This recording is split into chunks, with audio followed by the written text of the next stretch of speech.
ยังหักเธอเสมอนะเจ้าสาวเมืองหลวงที่ชื่อปุกกี้คนอยู่ไกลมันเจ็บปานใจสิขา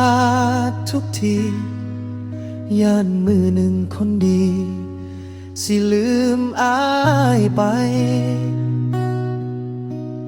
คืนขอนแก่นมันเหงาหลายน้ำตาอายไหลบ่มีไผ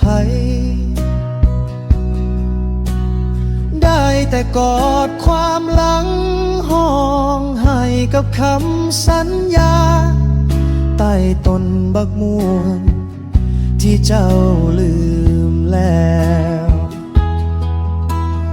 หากเจ้าคนเดี